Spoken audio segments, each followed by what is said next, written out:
Hello, I want to tell you now about some of the detail I do in my playmaking.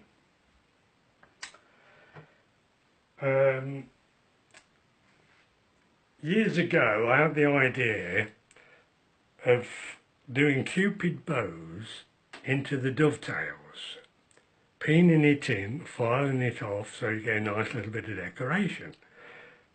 Very nice. And I don't think that had ever been done anywhere in the world before. And the reason I use cupid bows is because they do appear on early English planes.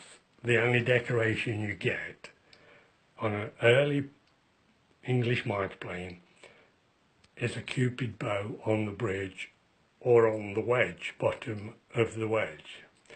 So I thought that's lovely. Then, years later, recently, although I did do one plane shortly after I came up with that idea of leaving the cupid bows exposed instead of filling them in. I've only done a few of these planes because it's a recent idea. This is one of the first ones I did.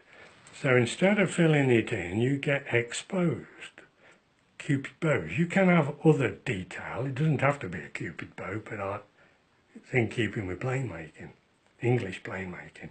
And I've even put some on the sole, purely for decoration. Then I thought, if you put the dovetails closer together, you can almost, well, you can actually get the dovetails to be joined up, the exposed ones. So I've done that, which I like very much. Won't be everybody's cup of tea, but I like it. Now bear in mind, I've never had a metalwork lesson in my life, so I'm self-taught, but I know this hasn't been done before. Then very, very recently I realised that what I've done in metal you can do in wood. So a friend of mine, Tim Smith, cabinet maker, made this for me, and he did what I asked him to do, exposed cupid bows in the dovetails. I love it.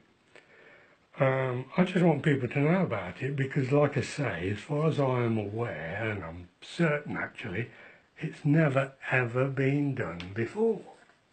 It's just a bit of detail. Then I realised that you can incorporate a cupid bow into woodwork on more or less any joint whatsoever.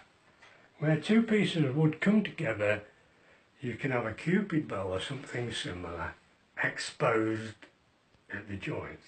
For instance, on this piece, all dovetail, beautifully made by David Barron, I just wanted to point out that it works best on end grain. So this is end grain here, so you could have a cupid bow this side of the dovetail, running down or wherever.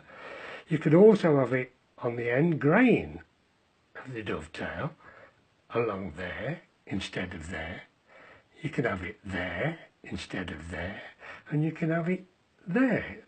And the same applies round the corner.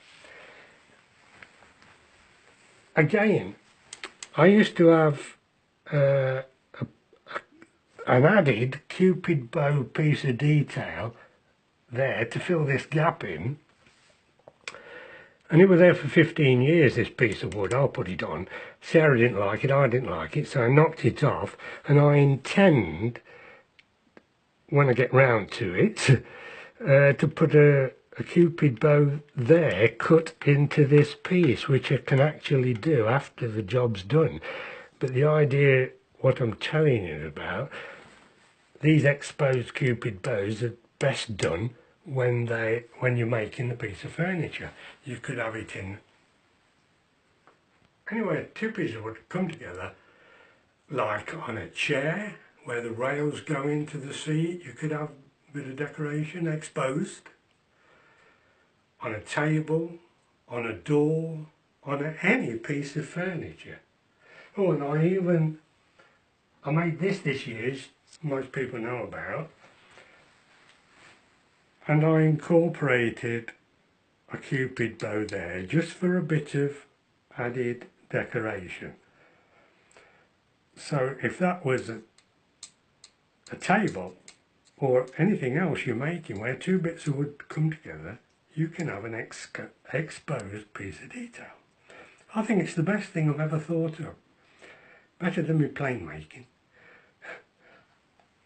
And as you know, I do all my plane making down there in the shed for the past 30 years.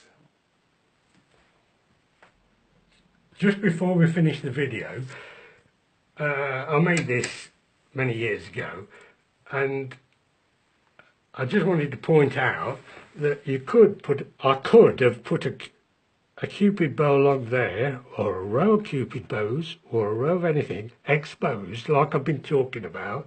This is just an example to explain where you can put these exposed pieces.